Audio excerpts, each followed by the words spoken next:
Ayun na naman po tayo. Welcome back po. Dito na naman po sa ating makabagbag damdamin na lutuan action mga ka-El Diablo. No?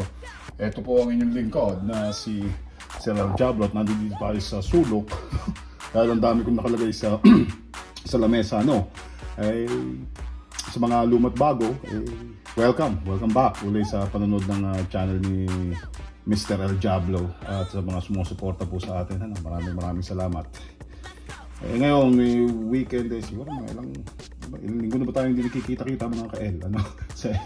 Ayos naman, busy lang si Mr. El Diablo at eto, magluto tayo ulit. Anyway, may konti tayong boy bands, baboy, ano, nilaga na ni Mrs. para ready na at madali nang iluto. Nilaga niya, nilaga sa ilaw ano. Tapos hinati-hati ko ng bite size, ano. Nilagyan ko na rin ng asin yan, kaya mamaya mag-ingat pagluluto, paglalagay ng asin, konti na lang. Bali, ang title o ang ating gagawin ngayon version ko na paksiw. Paksiw na suka, yung regular na ginagawa kong paksiw. Magpaksiw tayo parang adobo, ano. But anyways, ayun, paksiw. Anyways, baboy. Maglalagay tayo ng sibuyas bawang, luya, pangalan nito at saka sili. Tapos may bay leaf tayo na parang adobo, no? At paminta. At syempre, huwag mo kakalimutan, gagamit din tayo ng konting mantika. At syempre, hanapin natin si Mr. Dato Puti. Ayan. Ano? At konting tubig sa huli to adjust yung alat ng ating ano. Hindi natin nakita yung asin. Lagyan natin ng asin.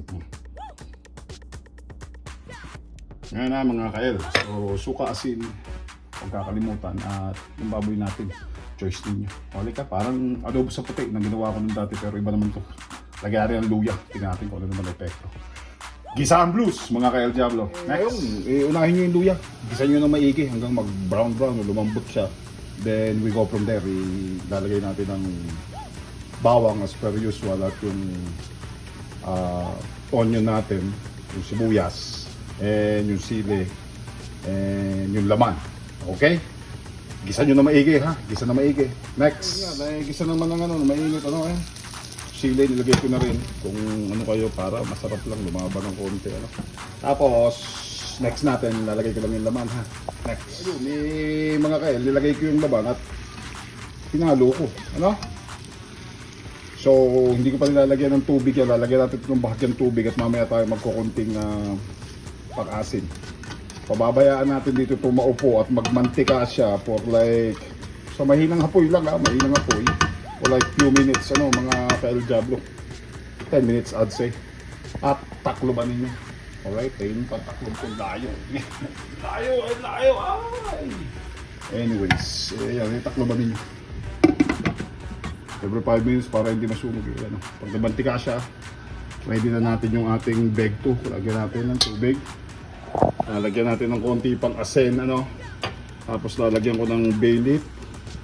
Tapos yung konting paminta natin sa ibabaw, Ayun na nga yung suka natin, huwag kakalimutan. 10 minutes. Next! Kalimutan na ngayon, yung maliliit, paminta.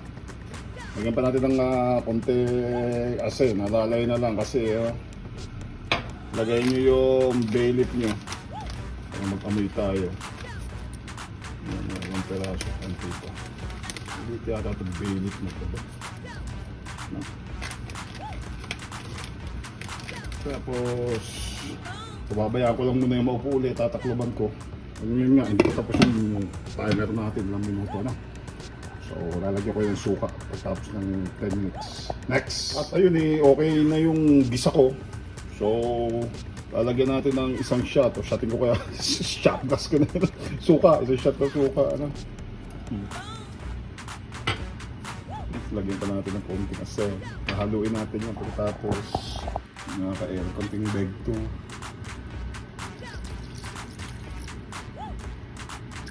think that's fine. Kahit haluin ninyo. Tatakloban, magkita-kita tayo ulit sa after like half an hour or so pag natuyuan ko. Tikman ninyo na lang. Tikman ko. Kasi luto na naman yan, Isa natin ng ang bagay adobong Puti na. Mm. Adobo sa puti. Sorry, adobo sa puti. But anyways, mga ka-El Diablo, may like button, share. Mag-comment po tayo. At sa mga hindi pa po nakakapag-subscribe, mag-subscribe po kayo. Ano? Magkita-kita tayo uli sa susunod na video o next nito after half an hour or so. Patuyuan natin. Ano? See you guys next! Ayun na nga, ang ending natin mga ka-El Diablo. Lalayo lang ako sa aking anino. Ayun na.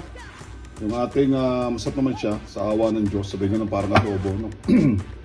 Medyo spicy ng konti kawan ng sili natin. Ayan yung ating nilabasan after 30 minutes or so na paksiw sa suka na baboy. Na?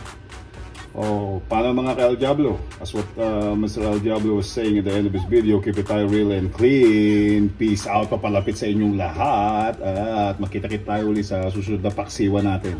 Ano mga ka-El Diablo, maraming salamat. At magkaroon kayo ng magandang weekend, araw, gabi, madaling araw at kung saan man kayo nandoon. Have a good weekdays and weekend para sa mga susunod na araw ninyo mga ka-El Diablo. Love you guys all. At ayan po ang ating paksiw na baboy sa suka. Hindi na masama, di ba? Tara, kain na na. Love you guys all. Next!